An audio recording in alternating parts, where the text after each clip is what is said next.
Morning students. कालपासून आपण नीटचे जे काही लेक्चर्स असतील ते सगळे स्टार्ट केलेले आहेत. त्याच्यामध्ये पहिलं सुरुवातीला आपण जी काही सगळे ऑर्गॅनिझम होते त्या ऑर्गॅनिझमचं थोडक्यात क्लासिफिकेशन जे आहे ते कशावरती बेस होतं, त्याच्यामध्ये कोण सायंटिस्ट इन्वॉल्व होते किंवा काय, हे थोडंसं सुरुवातीचा पॉईंट स्टडी केला होता. त्याच्यानंतर आता आज आपण ॲक्च्युअल क्लासिफिकेशन जे आहे ते स्टडी करणार आहे.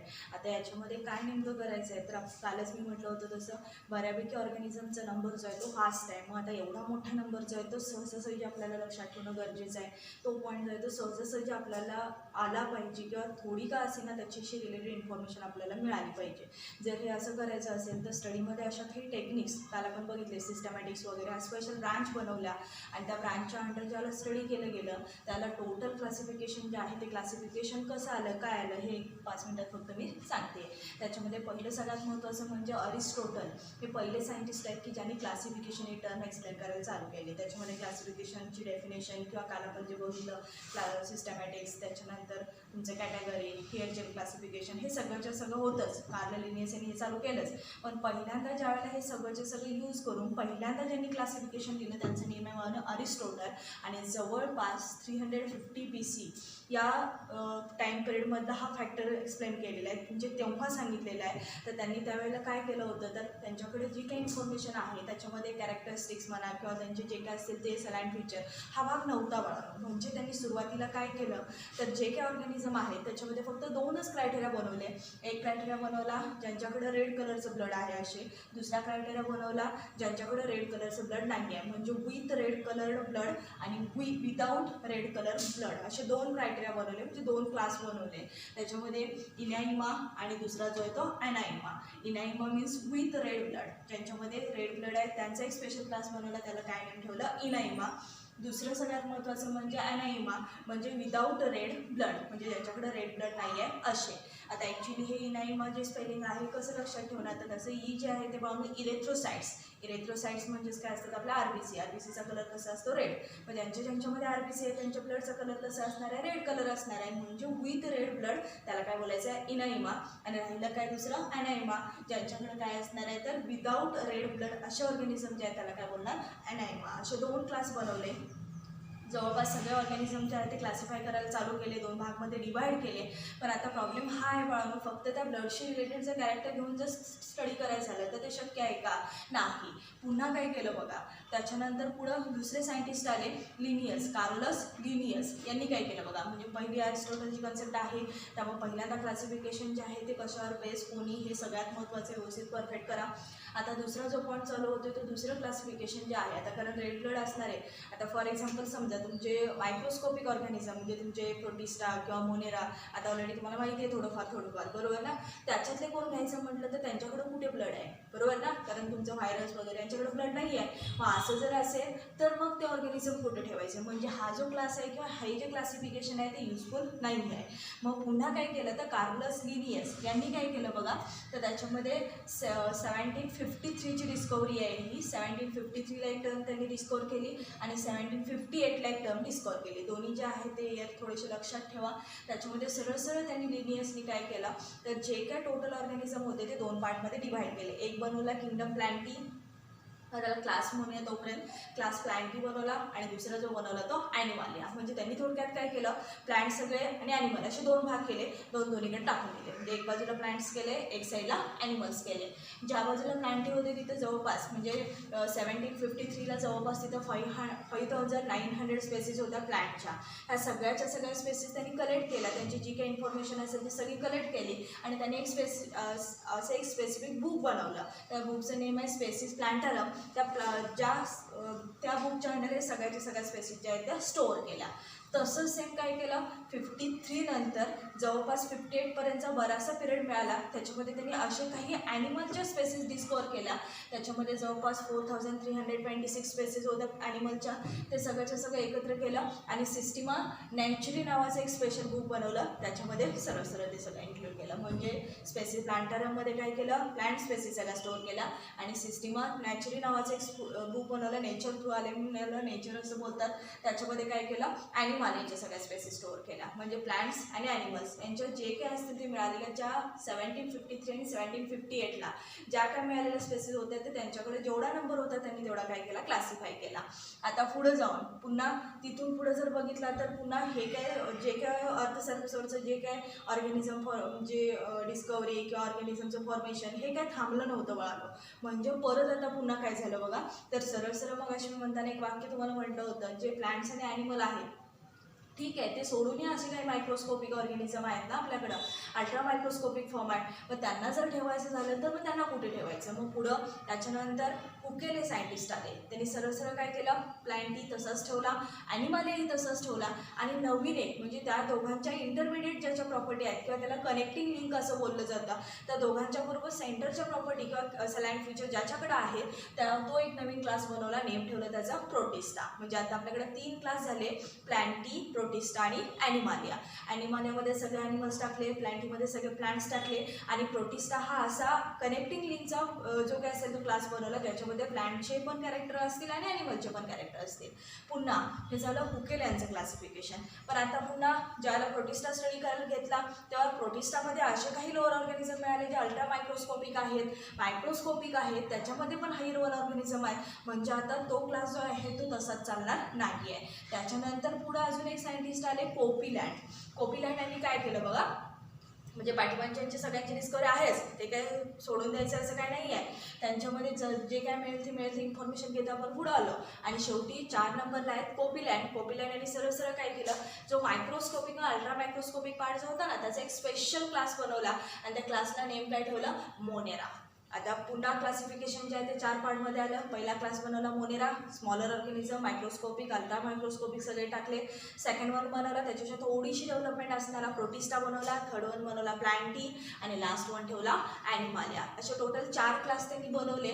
4ही क्लासचे जे काही असते ते कॅरेक्टरिस्टिक्स एक्सप्लेन केले. कारण ज्याला आपल्याला क्लासिफिकेशन सांगावं लागलं त्याला यांचे सगळ्यांचे जनरल कॅरेक्टरिस्टिक्स आपल्याला माहिती असणं गरजेचं आहे, जे ऑलरेडी आपण सगळेचे सगळे माणूस स्टडी केलेले आहेत. त्याच्यानंतर आता पुढं ज्याला मोनेरा घेतला, प्रोटिस्टा घेतला, प्लांटी आणि ॲनिमालिया, त्याच्यामध्ये असे काही ऑर्गॅनिझम्स होते बघालो की जे as a plant like character पण आहेत आणि ॲनिमल लाईक कॅरेक्टर पण आहेत. आता मोनेराचा भाग संपला, पूर्ण टोटली मायक्रोस्कोपिक. प्रोटिस्टामध्ये बघितला तर मोनेराच्या थोडासा हायर डेव्हलपमेंट असणार थोडासा क्लास, तो एक सेपरेटलीच बनवला. प्लांटी म्हणजे सगळे प्लांट्स, ॲनिमालिया म्हणजे सगळे ॲनिमल्स, बरोबर. पण असे काही ऑर्गॅनिझम फॉर एक्झाम्पल त्याच्यामधलं सांगते म्हणजे तुमच्या लक्षात येईल. फॉर एक्झाम्पल आहे मशरूम. आता मशरूमची जी फॅमिली आहे ऑलरेडी तो सीझनल ऑर्गॅनिझम आहे, एका स्पेसिफिक सीझनला येतो, तुम्हाला सगळ्यांना माहिती येते. तर त्याच्यामध्ये जनरली हा कधी येतो तर श्रावण महिन्यात येतो. त्याला बरेच जण आहे ना हा शाकाहारी आहे म्हणून ॲक्सेप्ट करतात, बरेच जण हा मांसाहारी आहे म्हणून ॲक्सेप्ट करत नाहीत. म्हणजे याचा अर्थ काही जणांच्या मध्ये तो शाकाहारी आहे, काही जणांच्या मध्ये तो मांसाहारी आहे. म्हणजेच याचा अर्थ काय, त्याच्याकडे प्लांटचे पण कॅरेक्टर्स आहेत आणि ॲनिमलचे पण कॅरेक्टर्स आहेत. मग आता असे काही ऑर्गॅनिझम्स आहेत, आता तो एकच असं नाही तर मी एक तुम्हाला ओळखीचं एक्झाम्पल दिलं बाळांनो. असे बरेचसे ऑर्गॅनिझम जे मिळाले ज्यांच्याकडे हे दोन्ही प्रकारचे कॅरेक्टरिस्टिक्स आले. आणि मग व्हिटकर, R.H. व्हिटकर नावाचे सायंटिस्ट आहेत, त्यांनी सरळ सरळ आपला एक नवीन क्लास बनवला जो प्लांटी आणि ॲनिमालियामध्ये लिंक असेल आणि त्याचं नेम ठेवलं बाळांनो फंगी. म्हणजे असे टोटल आता किती क्लास झाले बघा, 5 क्लास झाले. मोनेरा, प्रोटिस्टा, प्लांटी, फंगी आणि लास्ट वन काय झाला, ॲनिमालिया. आता सगळ्यांना एकत्र ज्याला कलेक्ट केलं त्याला हे सगळेच्या सगळे फायलम पाठीमागून जर बघत आलं तर आपण हे सगळेचे सगळे क्लास एकत्र कलेक्ट केले. पण सगळ्याच लोकांनी ते मान्य केले असं काय नाही, बऱ्याच जणांनी त्याच्यावरती ऑब्जेक्शन्स घेतले, कारण हे कसं असू शकतं, मग जनरल कॅरेक्टरिस्टिक्स द्या, हे असं थोडंसं झालं. आणि सरळ सरळ R.H. व्हिटकर यांनी काय केलं, 1969ला क्रायटेरिया फॉर व्हिटकर सिस्टीम अशी एक नवीन कन्सेप्ट आणली. त्यांनी क्लासिफिकेशनसाठी एक स्पेशल क्रायटेरिया बनवला. म्हणजे त्यांच्यामध्ये काय असायला पाहिजे असं त्यांना म्हणायचं आहे. कारण कसं असते, पहिल्यांदा ज्यांनी डिस्कवरी केली त्यांच्यावरती कोण ऑब्जेक्शन शक्यतो घेतलं नाही, कारण ज्यावेळेला स्टडीज काय नव्हता त्यावेळेला ते ठीक आहे. दुसरी ज्यांची डिस्कवरी आहे त्याच्यावरती कोणी ऑब्जेक्शन घेतलं नाही. का नाही घेतलं, कारण त्यांनी डिस्कवर केलेल्या सगळ्या स्पेसिस एकत्र कलेक्ट केलेल्या होत्या. त्यांनी स्पेशल असे बुक्स बनवले, त्याच्यामध्ये हा सगळी इन्फॉर्मेशन स्टोअर केली. पुन्हा तिसरे जे आले त्यांच्यावरती हां ठीक आहे म्हणून मान्य केलं असेल. चौथे जे आहेत त्यांनीही बऱ्यापैकी एक्सप्लेनेशन दिलं, पण आता सगळ्यांचेच एक्सप्लेनेशन सगळेजण ॲक्सेप्ट करतील असं नाही आहे ना. म्हणजे आता RH विटकर यांच्यावरती सगळं फोकसिंग झालं म्हणून त्यांनी जे एक्सप्लेन केलं ते सहजासहजी ॲक्सेप्ट करण्यासारखं नव्हतं. कारण जर भंगीमध्ये एखादा दुसरा एक्झाम्पल मिळाला तर एवढा मोठा क्लास कशासाठी बनवायचा, कारण किमान क्लास जनरेट करण्यात त्याच्यामध्ये एक स्पेसिफिक एक्झाम्पल असायला पाहिजे ना. मग तसं असेल नसेल हे माहीत नव्हतं. म्हणजे बऱ्याच जणांनी त्याच्यावरती काय केलं, ऑब्जेक्शन घेतलं. आणि मग RH विटकर यांनी 1969ला काय केलं तर विटकर क्रायटेरिया फॉर क्लासिफिकेशन ही एक नवीन टर्म शोधली आणि त्यांनी एक क्रायटेरिया बनवला. कारण असं काहीतरी इन्फॉर्मेटिव्ह दिलं तरच त्याला लोक ॲक्सेप्ट करतील, अन्यथा ते ॲक्सेप्ट केले जाणार नाही आहे. त्या क्रायटेरियामध्ये त्यांनी काय सांगितलं बघा, तर एक म्हणजे तुम्ही ऑर्गॅनिझम समोर ठेवा, सेल ऑर्गनायझेशन बघा, दुसरं बॉडी ऑर्गनायझेशन बघा, त्याचं न्यूट्रिशन बघा, त्याची लाईफस्टाईल बघा, हे 4 क्रायटेरिया दिले आणि याच्यावरून तुम्हाला ह्याच्यामध्ये जे काही मिळेल त्याच्यावरून तुम्ही त्या सगळ्यांना त्या स्पेशल क्लासमध्ये टाकू शकता असं त्यांचं मत होतं. मग त्याच्यामध्ये जर ऑर्गॅनिझम जो आहे तो युनिसेल्युलर असेल तर सरळ उचलायचा, मोनेरामध्ये टाकायचा. समजा मल्टीसेल्युलर असेल, पुन्हा युनिसेल्युलर आहे पण प्रोकॅरियोटिक आहे, सरळ उचलायचा आणि मोनेरामध्ये टाकायचा. समजा युकॅरियोटिक आहे, मल्टीसेल्युलर आहे, अथवा काही जण आहेत त्याच्यातले लोअर कास्टवाले युनिसेल्युलर पण आहेत, त्या सगळ्यांना उचलून इकडं पुढे टाकत या. म्हणजे आता जवळपास क्लासिफिकेशनसाठी काहीतरी आपला असा फिक्स क्रायटेरिया तयार झाला ज्याच्यावरती आपल्याला क्लासिफिकेशन करणं सहज सिम्पल झालं. आणि त्याच वेळेला RH विटकर यांनी त्या 5 क्लासेसला सरळ नेम ठेवलं 5 किंगडम सिस्टीम. आता ही जी 5 किंगडम सिस्टीम जी आहे ना, त्याच्या आधी इथं जर बघितलं तर हुकेल यांच्या वेळेला ते 3 डोमेन्स म्हणून स्टडी केले जायचे. कारण 3 डोमेन्स सिस्टीम. 3 डोमेन्स कुठले होते तर सरळ प्लॅन्टी, ॲनिमल आणि प्रोटिस्ट हे 3 किंगडम बनतील अशा पद्धतीने त्यांचे 3 डोमेन्स होते. त्या डोमेन्समध्ये आर्चिया, युकॅरिया, बॅक्टेरिया अशा पद्धतीचं त्यांनी डेव्हलपमेंट याच्यात ते बनवलं होतं. पण जसं डेव्हलपमेंट होत गेली तसं क्लासेसचे नेम आले आणि पुन्हा शेवटी आपण काय केलं त्याचं कन्वर्जन किंगडम सिस्टीममध्ये केलं आणि शेवटी RH विटकर यांनी 5 किंगडम सिस्टीम जी आहे ती टोटली डेव्हलप केली विथ कॅरेक्टरिस्टिक्स. हे सगळ्यांचे कॅरेक्टरिस्टिक्स जे आहेत ते बनवून आपण ऑलरेडी थोडेफार चॅप्टरमध्ये स्टडी केलेले आहेत, त्याच्यावरती मी आता काही सांगणार नाही आहे. आता परत ह्याच्यामध्ये किंगडम मोनेरा असेल, प्रोटिस्टा असेल, प्लॅन्टी, फंगी, ॲनिमालिया यांचे काही असे कॅरेक्टरिस्टिक्स जे आहेत जे आपण थेअरीला स्टडी केलेले नाहीत ते सगळे आपण आता एक पॉईंट स्टडी करतोय. थोडंसं हा स्टडी फास्ट करणं गरजेचं आहे. बाकीची जी इन्फॉर्मेशन आहे ती आपल्या बुकमध्ये आहे थेअरीच्या, ती थोडीशी व्यवस्थित परफेक्ट करा. समजलं. त्याच्यानंतर आता पुढचा पॉईंट आहे किंगडम मोनेरा. आता त्याच्यामध्ये काय येते ते आपल्याला स्टडी करायचं आहे.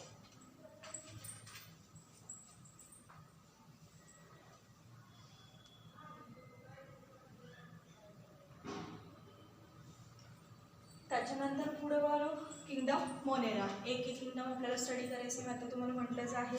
तर त्याच्यामध्ये पुढचा आहे तो kingdom Monera.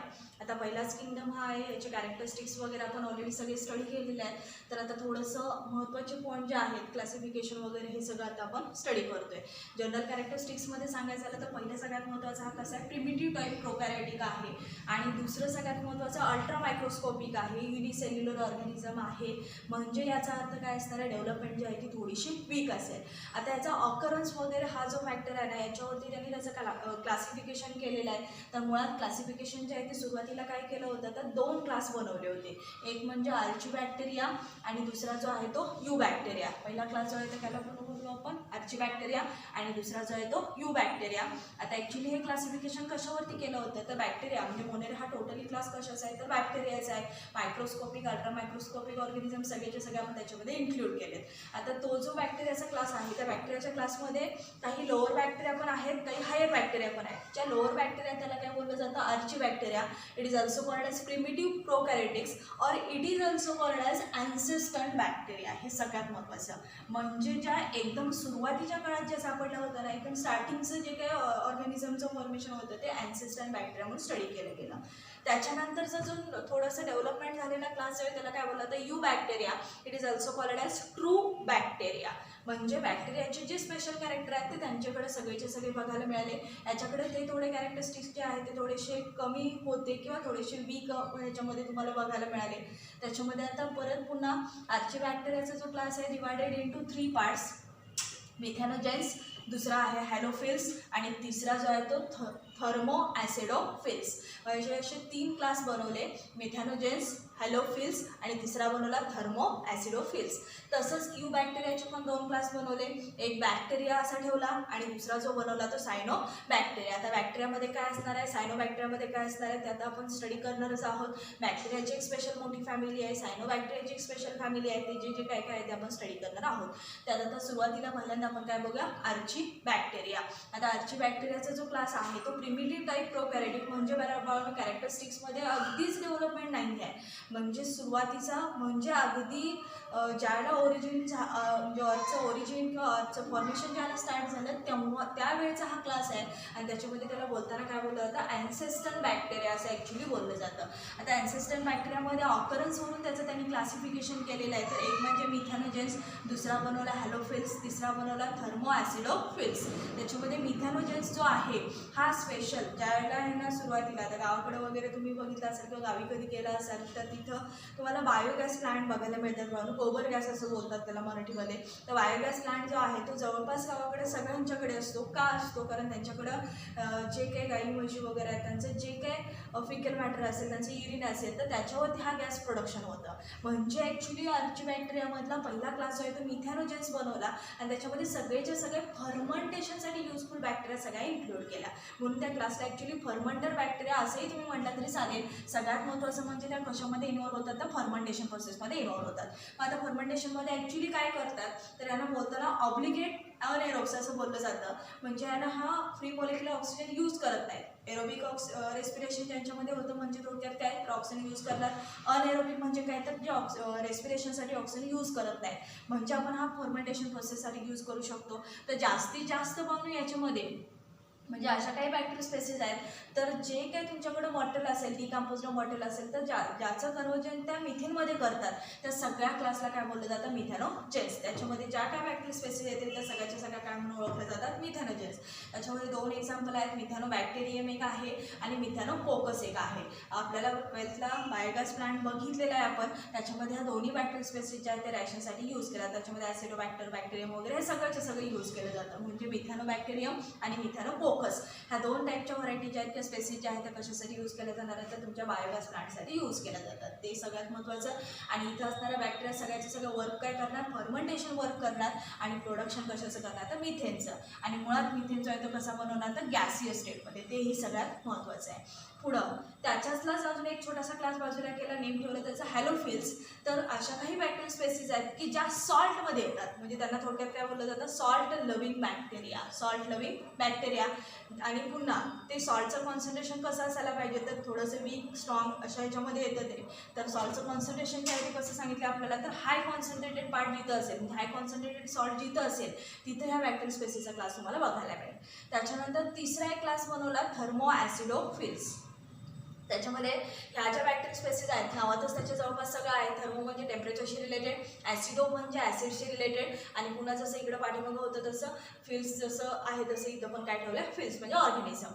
Extreme acidic condition म्हणजे लेस दॅन 2 pH जिथे जिथं कुठं असेल, ज्या ॲसिडमध्ये असेल, म्हणजे ज्या ॲसिडचा pH जो आहे तो लेस दॅन 2 असेल अशामध्ये ज्या काही बॅक्टेरिया स्पेसिस येतील त्यांना काय बोललं जातं, थर्मो ॲसिडोफिल्स. आता थर्मो टेम्परेचरशी पण रिलेटेड आहे, pHच फक्त सांगून चालणार आहे. तर pH जो आहे तो लेस दॅन 2 आहेच. सोबत त्याच्यावरून high temperature up to 110 degree Celsius इतकं टेम्परेचर त्यांच्यासाठी ऑप्टिमम टेम्परेचर असेल. या टेम्परेचरला त्यांचं लाईफ जे आहे ते कंप्लीट होईल. म्हणजे लेस दॅन 2 pH असायला पाहिजेत, 110 डिग्री सेल्सिअस हे टेम्परेचर असायला पाहिजे. आणि या कंडिशनला ज्या बॅक्टेरिया स्पेसिस ग्रो होतील ना त्याला काय बोललं जातं, थर्मो ॲसिडोफिल्स. याच्यामध्ये ह्या ज्या काही बॅक्टेरिया स्पेसिस ज्या आहेत त्या जास्तीत जास्त हॉट सल्फर स्प्रिंग जे मिळतात ना आपल्याला त्याच्यामध्ये तुम्हाला जास्तीत जास्त बघायला मिळतील. म्हणजे कंडिशन कशी आहे, थोडीशी टेम्परेट कंडिशन आहे, थोडीशी ॲसिडिक कंडिशन आहे. त्या कंडिशनला त्या ग्रो होतील. काही बॅक्टेरिया स्पेसिस सॉल्टमध्ये ग्रो होतात त्यांना काय बोललं जातं, हॅलोफिल्स. काही बॅक्टेरिया स्पेसिस ज्या आहेत त्या फर्मंटेशनसाठी यूज केल्या जातात त्याला काय बोललं जातं, मिथॅनोजेन्स. जवळ मिथॅनोजेन्स हे नेम का ठेवलं आहे, तर ह्यातल्या सगळ्या कुठलंही एक्झाम्पल घ्या ज्या बॅक्टेरिया स्पेसिस एखाद्या डिकेइंग पार्ट किंवा डिकम्पोज्ड पार्ट जो आहे त्याचं कन्वर्जन जर मिथेनमध्ये करत असतील तर त्या सगळ्यांना एकत्र गोळा करून त्याचा एक स्पेशल क्लास बनवला आणि नेम काय ठेवला, मिथॅनोजेन्स. म्हणजे हे लक्षात आलं पाहिजे की समजा क्वेश्चन असा असेल की मिथेनमध्ये कन्वर्जन होते अशी कुठलीही बॅक्टेरियल स्पेसिस दिली असेल आणि कुठल्या टाईप कुठला आहे हे जर विचारलं असेल तर ते सांगता आलं पाहिजे. सॉल्टमधलं विचारलं असेल तर त्याला हॅलोफिल्स बोलतात आणि टेम्परेचर आणि ॲसिडशी रिलेटेड असेल तर त्याला काय बोललं जातं, थर्मो ॲसिडोफिल्स असं बोललं जातं. मग त्याच्यामध्ये pH रेंज तुम्हाला क्वेश्चनमध्ये विचारतील, टेम्परेचर विचारतील, पुन्हा त्याच्यामध्ये एक्झाम्पल कुठल्या टाईपचे येतात किंवा कुठल्या कंडिशनचे येतात. तर हॉट कंडिशनला येणारी सगळी एक्झाम्पल जे आहे तुम्ही तिथे देऊ शकता, म्हणजे त्या कंडिशनला प्रो होणार आहे सगळे. समजलं. याच्यात पण बायोगॅस प्लांटसाठी कुठल्या बॅक्टेरिया यूज केल्या जातात त्याच्यावरती क्वेश्चन असेल, उलटाई असेल आणि ह्या बॅक्टेरिया कुठे यूज केल्या जातात असं सोलटाई क्वेश्चन असेल. पुन्हा कन्व्हर्जन कशामध्ये करतात तर मिथेनमध्ये, दुसरं काहीही मिळत नाही, फक्त आणि फक्त कन्वर्ट कशात व्हायला पाहिजे, मिथेनमध्ये. आणि दुसरं सगळ्यात महत्त्वाचं प्रोसेस काय चालते तिथं तर फर्मेंटेशन. म्हणजे याच्यावरती बघा जे जे काय काय मी सांगितलं ह्या प्रत्येक पॉईंटवरती क्वेश्चन असते. फक्त आता थोडंसं व्यवस्थित परफेक्ट करा, कारण हे क्लासिफिकेशन किंवा हे जे काय एक्स्ट्राचं मी सांगणार आहे हे सगळं त्या बुकमध्ये असेलच असं काही नाही. ते सगळं आधी स्टडी करायचं आणि मग हे जे काय असेल ते तुम्ही स्टडी करायला चालू करा. त्याच्यामध्ये तुम्हाला हे सगळीची सगळी इन्फॉर्मेशन मिळेल. समजलं. आता तसंच सेम काय असणार आहे, यू बॅक्टेरिया क्लास. त्याच्यामध्ये पण दोन टाईप्स आपल्याला बघायचे आहेत. पहिला आहे बॅक्टेरिया, दुसरा आहे सायनो बॅक्टेरिया. आता बॅक्टेरियाचं पहिलं क्लासिफिकेशन बॅक्टेरियाशी रिलेटेड पूर्ण सगळा स्टडी करूया आणि त्याच्यानंतर शेवटचा क्लास काय बघणार आहोत आपण, सायनो बॅक्टेरिया. समजलं. राहिलेला पार्ट जो आहे तो यू बॅक्टेरियाचं क्लासिफिकेशन जे आहे ते आपण उद्याच्या लेक्चरला स्टडी करू.